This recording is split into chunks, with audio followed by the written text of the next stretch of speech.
好啦，今日咧我哋好開心啊，就嚟到呢個澳門新88伴呢個場地啦。咁啊，今次咧可以話係第二次嚟啊。咁啊，第2年度同 CAF 合作啊，做呢一個 Q 系列嘅一個體驗會，就會喺我哋呢一個新88伴嘅11樓啊。我哋而家即刻上嚟睇下有啲咩環境先。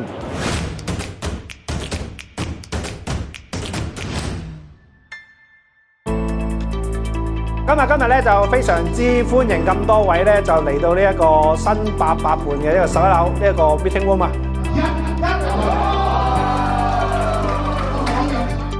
先咧，你3位都係坐第一排啦，咁啊應該都可以聽到呢一個Q Concerto 或者係 Q11 Meta 嘅效果啊。主要係佢個低音對於我嚟講，唔係話以前好足嗰種，即係其實佢嘅層次係聽得好清楚嘅。清楚嘅。11呢隊咧嗰個低音係實淨啲，令到個高音都好似個即係清楚啲啊，音場覺得再闊啲添。好清晰，同埋個低音好好。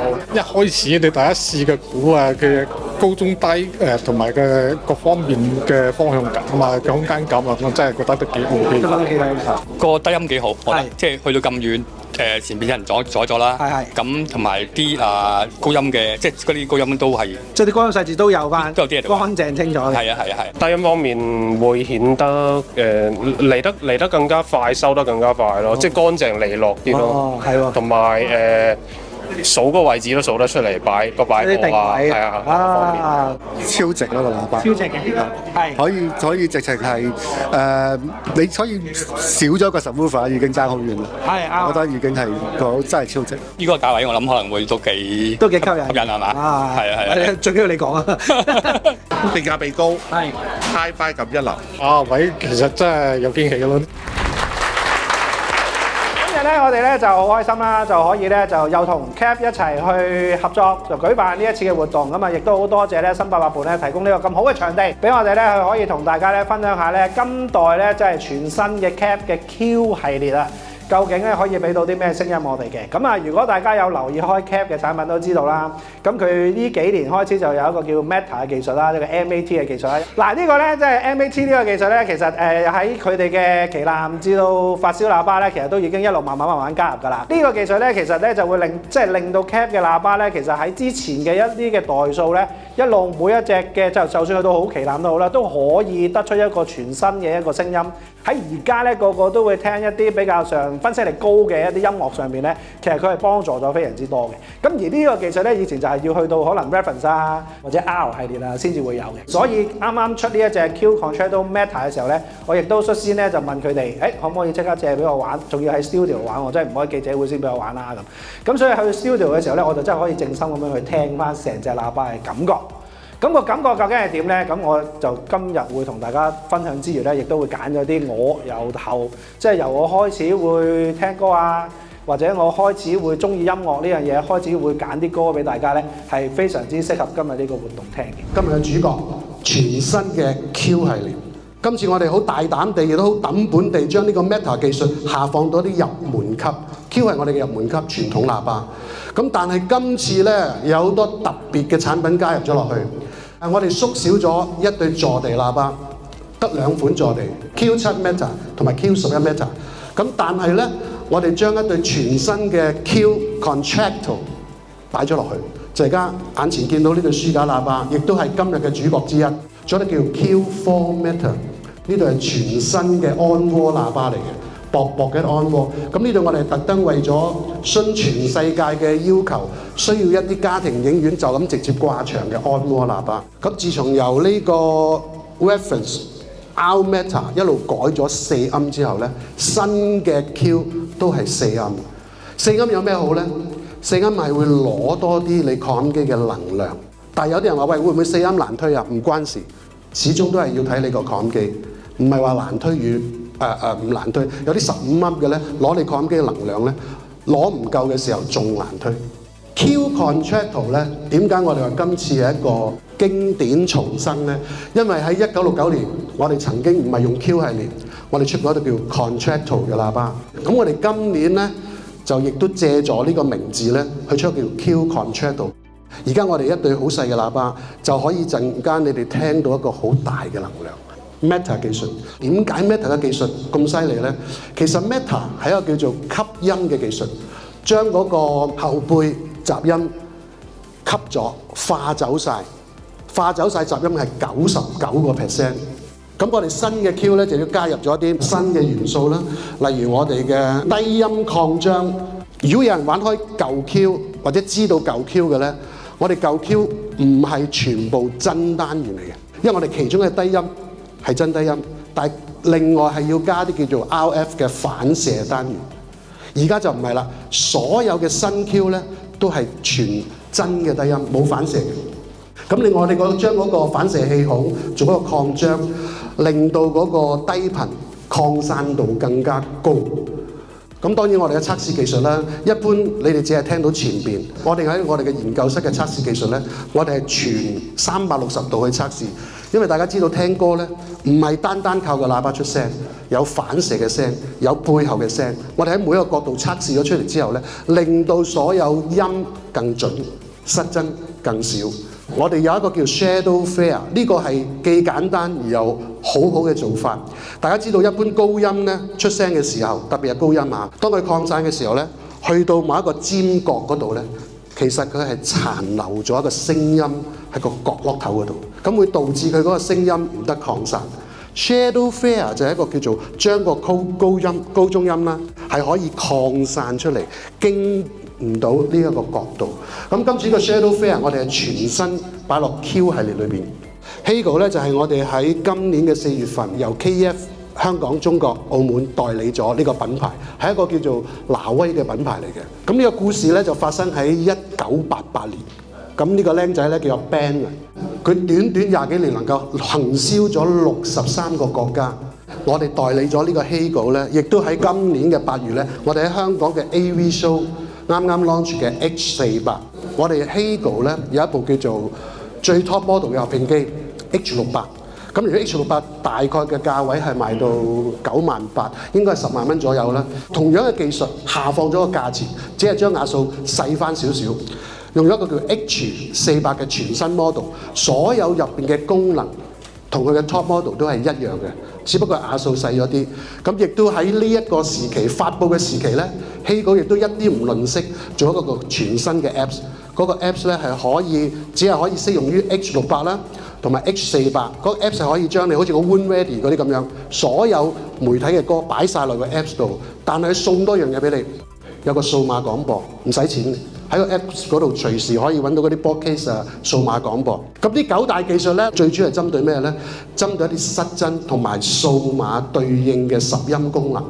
呢啲都係 Hago 所付出咁多年嘅努力去抌落去嗰個 com 機度嘅。今日嘅主角之一，我想介紹一下我哋嘅 H95 同埋 Q Contractal Meter。大家如果睇到個 spec 咧 ，H95 咧其實瓦數係好細嘅。你哋喺聽嘅時候，你係唔會相信一部咁細瓦數嘅機可以有咁大嘅能量。點解咧？大家睇第二行咧，嗰個叫阻尼係數。Hago 所有 com 機咧，最重要嘅係一個阻尼係數係比一般嘅 com 機高。即係控制力係特別強，阻尼係數嘅參數咧係對應翻對喇叭嘅阻抗啦，同埋瓦數。阻尼係數越大，推動喇叭嘅能力係越高。咁所以你好多時會見到大家同樣瓦數嘅擴音機，有啲出嚟嗰個能量感未必係咁大，但係你出嚟咦點解大聲咁多？唔係瓦數大咗，阻尼係數強咗。咁所以 Hago 由最低 model 嘅 H95。都去到2000，我俾呢個阻尼係數大家感受下。有一個好出名嘅牌子，大概賣3-4萬以上嘅。咁佢一般嘅阻尼係數入門級係大概800左右嘅啫。但係呢一部萬零蚊嘅擴音機，阻尼係數去到2000。佢入門級嘅擴音機咧，至到佢最高級嘅擴音機咧，都有齊所有功能，有數碼解碼啦，有 Pre-out 啦，亦都有個叫 Fixed Input。大家有冇玩 AVM 啊 ？AVM 係咪聽歌都係覺得悶悶地啊？爭啲啦，係啦。咁你買 Hago 就啱啲啦，因為點解咧？所有 Hago 嘅擴音機咧都有叫 Fixed Input。當你想玩聽歌嘅時候咧，你將你個 AVM 嘅 Front Pre-out 播落去任何一組啊，或者1或者2啦。咁我哋 set 個設置之後咧，佢就等於一部後級。瓦數唔需要變嘅，你俾幾多佢嚟幾多。咁呢個係 Hago 最好嘅其中一個方式。佢可以令到你 upgrade 你嘅 AVM。第二套主角就係我哋 Q11 Meta， 即係而家大家見到坐地呢度。另外咧，我哋有部我都想講一講呢部叫做190V 嚇，就係最底下呢部啦。唯一目前希稿呢個合併機裏邊唯一一部有呢個唱盤放大器嘅。咁大家呢度見到我哋會有個黑膠盤喺度，即係都準備一啲黑膠可能俾大家聽。唯一一部，因為佢有個 V 字喺度，就除咗呢一部之外，其他所有都係冇唱頭放大嘅。大家睇個阻尼係數咧係一個 double， 所以如果推動一般嘅坐地喇叭咧，基本上佢都係綽綽有餘啊！如果大家心水清嘅話咧，都會知道 H95同埋 Q Concerto Meta 呢對喇叭加埋官方定價其實都唔使港幣3萬蚊。呢個價位咧，我相信咧，其實除咗你走去買一套 mini 嗰啲 all-in-one 之外咧，其實呢啲咁嘅價位都真係冇走雞嘅。如果你要正正經有一部 M， 有一部合併機，亦都要有一對喇叭，其實呢啲3萬蚊以下嘅機係非常非常之正路到不得了。跟住落嚟咧，我就要俾大家感受一下咧，呢對喇叭喺招呼咁大嘅地方。佢點樣去越級挑戰？佢點樣去令到大家聽到佢嘅身價同埋聽到佢嘅音色嘅？咁而呢一個 Q Concerto Meta 配 H95咧，其實理論上咧好圓滿地去享受到咧，其實200尺之內一定係頂磅㗎啦。咁但係大家見到呢間房，我諗都唔止200尺啦。而家我播呢一段嘅 drum solo， 除咗可以聽到佢嗰個爆發力之外咧，亦都可以聽下咧佢對於高音同埋中音個控制力。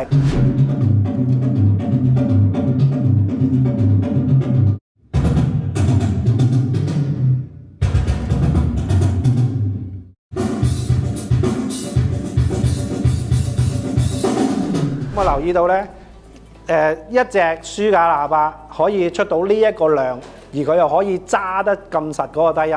咁呢個咧，我覺得咧係同個 Cap 本身啲喇叭咧，其實佢都係用細單元做大音壓同埋大嗰個低頻。咁呢個其實自 LS50已經開始係咁玩㗎啦。咁而呢一隻嘅 Q 系列其實冇諗過佢喺依家呢個價位呢個檔次，佢會做翻呢一個效果。咁當然啦，頭先我哋見到，喂，除咗有低音之外，佢嘅鼓有層次之外咧，其實你會聽到佢嗰啲清脆嗰啲餐聲咧，佢都可以 produce 翻出嚟喎。咁呢個咧就係佢嗰個 Meta 嘅技術去幫手做到啦。沙丁嘅朋友舉舉手先，係啦，好彩大家聽到我講嘢啫。你哋聽到個音壓夠唔夠先？音壓應該都夠嘅。咁但係當然你俾第一行聽或者第1、2、3行聽係會有一個分別嘅。但係個分別咧都唔緊要，如果你聽唔清楚，你可以企起身。我成日會敢唔敢買啲黑膠嘅，咁AV show 又買下，去到外國又買下咧。我係諗住我退休嘅時候咧，一有時間就自己開咧，梗係為大佬。今日我真係好開心，新800伴搞活動咁啊！有咩送啊？送第一次俾你哋。呢個幾好喎，送咗隻碟你可以繼續聽，就係個第一次啫，係嘛？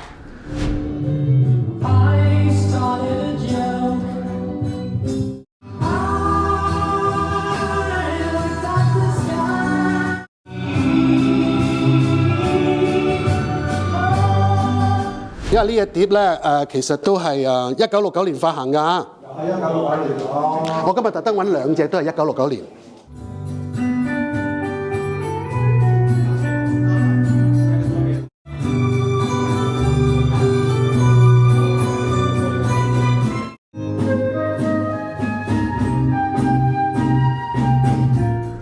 今日咧，我都想同大家講一講，雖然我好叻，但係咧都要靠你哋把耳仔㗎。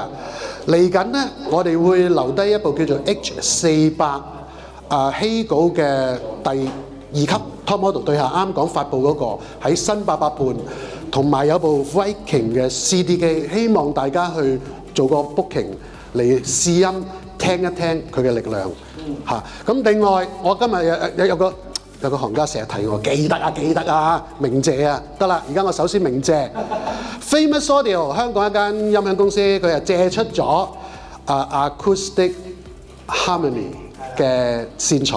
係。咁今日我哋所用嘅大部分線材都係 Acoustic Harmony 嘅。Famous Audio 真係輝煌啦，輝煌啦，東哥啦。咁啊，同埋講翻先，頭先咧我哋個黑膠其實點樣駁嘅咧？因為可能大家都會奇怪，點解會黑膠出到 H95聲啊？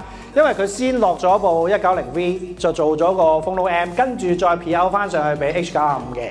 咁所以咧，其實頭先咧嗰部190V 都有工作，就係 for 呢個Phono M 個環節，跟住之後就將個聲音傳輸翻俾H925咯。咁所以頭先都係用 H925配呢一個 Q Concerto 嘅喎。咁頭先咧大家入嚟嘅時候咧，應該都會留意到我哋一路係 loop 住張學友呢隻碟啦。知隻咩碟咧？嗱，我冇記過咁多古仔嘅，好簡單嘅啫。張學友真情流露係啦。咁呢隻咧特別在於咩咧？除咗好聲之外，有冇見到污糟咗啊？學友簽名嚟㗎，真係張學友簽名嚟㗎。喺若干年前咧，有機會咧，因為佢出嗰個唔知乜鬼嘢演唱會咧 Blu-ray 啊，咁我有機會去做訪問啦，咁啊乜都唔好理，大 Q 晒啲去簽晒佢先啦。所以呢一個係喺公司之內都幾難得嘅一隻即係靚聲而又揾到佢簽名嘅一個大碟啊！咁而家咧，我哋就好簡單咧，就會用呢一部嘅 CD 機，就直接用 H925嚟去播放嘅。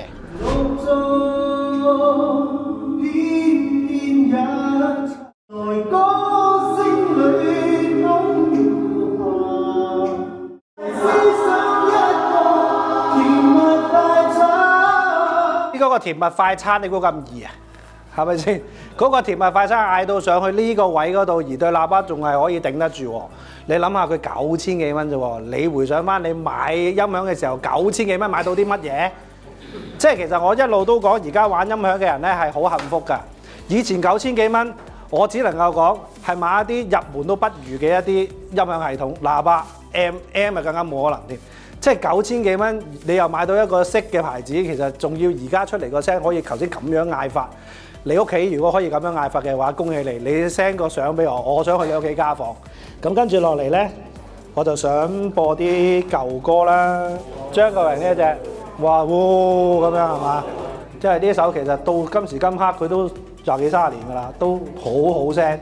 佢大 level 好好，不過咧佢錄音嘅時候個音壓就好細聲嘅，咁所以咧你係可以扭到好放肆嘅，咁但係扭到好放肆嘅同時咧，你會聽得到佢嗰個高中低大 level 嗰個闊度係好深。頭先嗰啲歌亦都係好深，咁但係 CD 佢始終係錄入邊咧，錄歌嘅入邊咧，佢係會有啲嘢係 cut 咗，但係喺黑膠上面嚟講咧，佢可以比較保存得好啲，咁所以呢個咧就係今日要試嘅歌啦。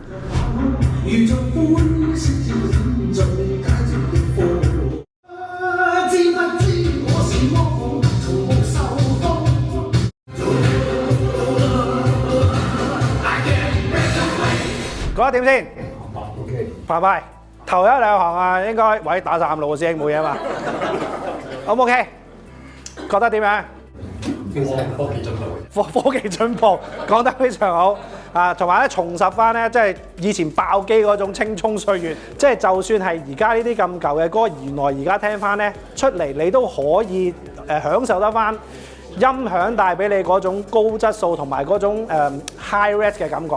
因為以前我哋聽歌咧，好多時都係玩黑膠，即係玩黑膠又好，或者玩 CD 都好啦。其實都會係可以好容易就會接收到嗰種數碼味，好難可以得到頭先嗰種低音嗰種咁低沉有層次，而高音嗰種標，你亦都會聽到佢個標係特登嘅。咁啊，跟住落嚟咧就係我哋轉一轉個機啦。咁啊，頭先咧我哋就聽咗一套3萬蚊以下啦。咁而家呢一套咧，我哋大概係幾多錢啊？阿基哥？呢套係大概5萬蚊左右。係啦，5萬蚊左右。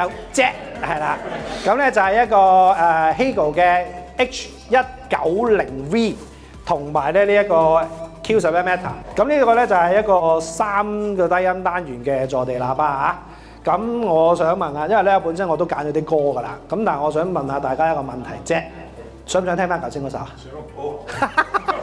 你答得好，大家都答得好快，冇錯，要比較。咁但係咧我都打定個底先嚇。你一比較咧，我驚咧你就會考慮咗，即係得翻一個考慮啦，冇得選擇啦。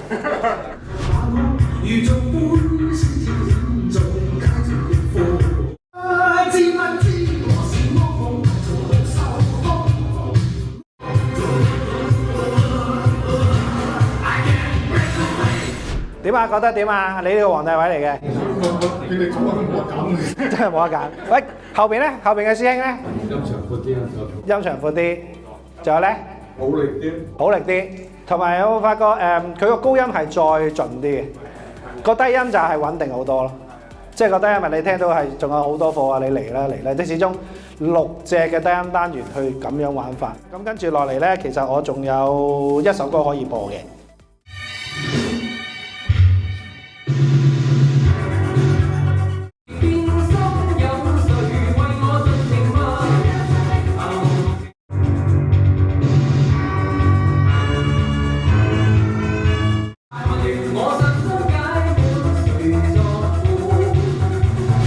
送給不知怎去保護環境的人，包括我。OK？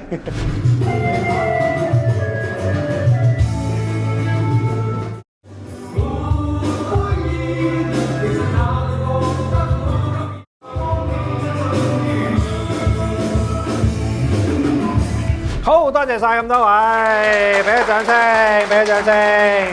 多謝晒咁多位啊！可以講話係陪我癲咗一個好開心嘅下午啊！咁啊，今次呢個歌咧，即係除咗係基哥有揀歌，我亦都有揀歌。而呢啲歌咧，理論上咧，其實如果你去音響展又好，你去其他嘅體驗會都好啦，我相信佢哋都唔會咁樣播啊！